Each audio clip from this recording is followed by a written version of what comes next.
강대국 한국의 진정한 자주국방, 현무5 미사일을 개발하기 위해 가장 중요하다고 여겨지던 로켓 엔진 분야에서 한국이 세계 7위를 달성했다는 소식과 한민족의 강대한 미래, 차후 개발될 현무5 미사일의 진정한 파괴력과 성능에 관한 정보입니다.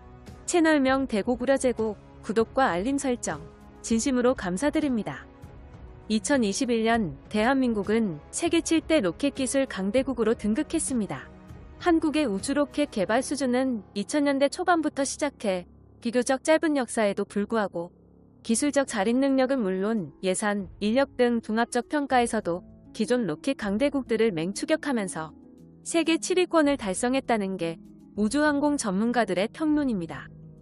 꾸준한 연구개발과 투자, 민간산업 활성화, 전담 조직 신설 등 75톤급 로켓 엔진 4개를 클러스터링해 제작한 누리호 1단부의 성능 검증이 완료됨에 따라 한국의 로켓 엔진 기술력을 고체 연료화시켜 현무5 미사일 연구개발에 적용할 수 있게 됩니다. 세계에서 7번째로 강력한 로켓 엔진 개발 능력을 가진 대한민국은 실질적인 핵탄두 미사일로 불리는 ICBM, 즉 대륙간 탄도 미사일을 개발하는 게 가능해졌습니다. 과거 대한민국이 1986년에 개발한 현무1 미사일은 유효사거리가 180km, 탄두 중량이 0.5톤 정도에 불과했지만 새롭게 개발된 현무2A 미사일부터는 유효사거리 300km, 탄두 중량이 1톤으로 늘어났으며 현무2A 미사일을 업그레이드한 현무2C 미사일은 유효사거리 500km, 탄두 중량은 1.5톤. 곧이어 2019년부터 한국의 미사일 기술력이 대폭 향상되면서 유효사거리 800km에서 1500km, 탄두 중량 4톤급 괴물 미사일인 현무4 미사일을 개발하는 데 성공했습니다. 이렇듯 미사일 기술력 강대국 한국의 현무 미사일의 성능은 시간이 지날수록 유효사거리와 탄두 중량이 비약적으로 상승했으며 근 30년 만에 전 세계와 비교해도 한국만이 유의할 정도로 놀라운 기술적 자립화를 달성했습니다. 유사시 또는 비공식적으로 현무 미사일에 1단, 2단, 3단을 결합하기만 하면 현무, 핵미사일이 탄생하게 된다는 점도 분명히 명심해야 합니다. 현무 미사일은 탄두 중량만 4톤급인데 미국의 핵미사일인 미니트맨 미사일은 핵탄두의 무게가 250kg이며 탄두 중량 450kg 기준으로 1메가톤급 파괴력의 핵탄두를 탑재하는 게 가능합니다. 1메가톤은 단 한 발로 도쿄도 전체를 날려버리는 수소폭탄급 위력을 자랑하며 탄두 중량 4톤급의 현무4 미사일을 활용한 핵미사일은 도쿄를 포함한 동일본 전체를 날려버리는 게 가능합니다. 탄두 중량이 현무 미사일과 동일한 4톤급인 러시아제 핵미사일과 비교해본다면 러시아 UR100 핵탄두 미사일은 탄두 중량이 4톤, 750킬로톤급 수소폭탄 6발을 탑재할 수 있습니다. 또한 2020년 한국의 고체 연료 제한이 완벽하게 해제됨에 따라 한국의 영원한 주적인 중국과 일본의 현무5 미사일 개발 반대를 합법적으로 무시할 수 있게 되었고 미국과의 한미 미사일 지침도 위반하지 않으면서 완전히 합법적으로 대륙간 탄도 미사일을 개발할 수 있게 되었습니다. ICBM의 필수적인 3단 고체 로켓의 추력 벡터 제어는 누리호의 킥모터를 개발하면서 기술을 획득했죠. 더 나아가 300톤급 누리호 로켓 엔진 기술까지 보유함에 따라 최소 유효사거리 1000km, 탄두 중량 5톤급의 대륙간 탄도 미사일을 개발하는 게 가능해졌습니다. 여기서 가장 중요한 점은 한국의 영원한 주적인 중국과 일본의 대도시는 현무5 미사일의 사거리가 3000km만 되어도 모든 타격 지점에 포함된다는 점입니다. 사거리를 줄이는 대신 탄두의 폭장량을 극한으로 끌어올릴 수 있으며 300톤급 로켓 엔진을 사용한다면 사거리 3000km, 탄두 중량 약 9톤급의 현무5 미사일을 배치.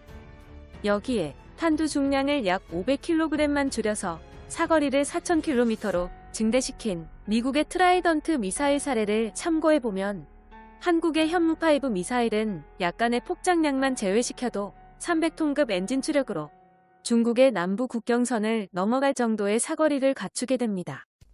즉, 현무5 미사일의 예상 사거리 4000km는 중국 전역을 순식간에 타격할 수 있습니다. 현무5 미사일은 대한민국의 자주국방, 상호확증 파괴 전략에 굉장히 적합하며 유사시 핵미사일로 전환까지 가능한 한국형 대전략 무기로 탄생. 전 세계에서 유례가 없는 괴물급 미사일을 오직 한국만이 보유할 수 있게 되는 것입니다. 강대국 한국이 탄도미사일 엔진 기술력 세계 7위에 등극하게 되자 진심으로 경악해버린 일본 네티즌들. 일본 커뮤니티 마토메 스레드에 올라온 일본 네티즌들의 다양한 댓글 반응을 번역해봤습니다. 로켓 엔진 세계 7위에 한국이라니 정말로 농담이지. 분명히 미국의 허가가 없으면 한국은 로켓을 만들 수 없을 텐데 무언가 내가 알지 못하는 변화가 한국에 있었던 거냐. 일본에게는 굉장히 불공평한 싸움이다. 나사의 로켓 기술이 보편화되어 버린 현재 로켓 관련 기술을 습득하는 건 매우 간단하게 변했어. 어렵게 공부해서 국제우주열강에 가입한 일본은 정말로 억울하다. 극단적인 이야기로 기초적인 제조시설과 예산만 있으면 한국 정도의 로켓 기술력은 모두가 할 수 있는 시대다. 자칭 한국이 로켓 엔진 강국이라고 불려도 변명하지 못해. 하지만 대만처럼 다른 나라도 빠르게 성장하니까 로켓 따위 지금 와서 보면 아무 의미도 없어. 일본의 하야부사 2호가 운석을 들고 귀환하니까 한국인들은 우주발사체 열등감이 불필요할 정도로 심해졌어. 일본의 소중한 노벨상을 질투하는 방식과 똑같아. 방심하지 말고 철저히 도망쳐라 일본. 원래 일본의 기술력은 한국, 중국, 인도보다 항상 앞서갔던 건 아니다.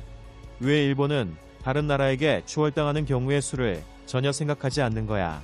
추월당해도 미리 생각해두었던 대비책이 없는 건가? 철저히 도망치지 않아도 되니까 아무래도 상관없어.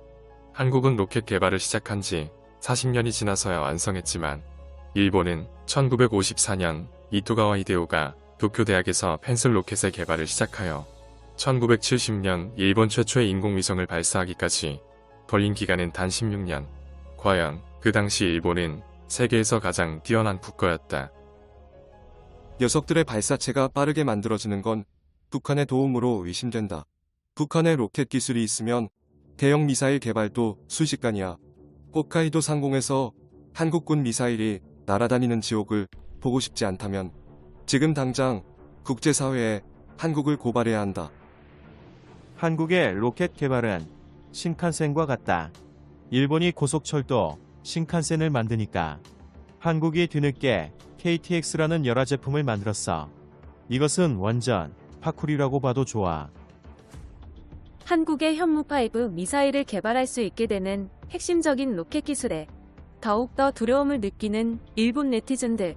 이렇게 본다면 대한민국이 일본을 초토화할 현무5 미사일을 개발해야 할 명분이 확실해집니다. 일본이 싫어할수록 한국에게는 거대한 이득이라는 법칙이 현무5 미사일에도 성립되는군요. 일본 전역을 초토화시키는 8,000발 이상의 현무 미사일을 보유하는 그날까지 채널명 대고구려제국 구독과 알림 설정 진심으로 감사드립니다.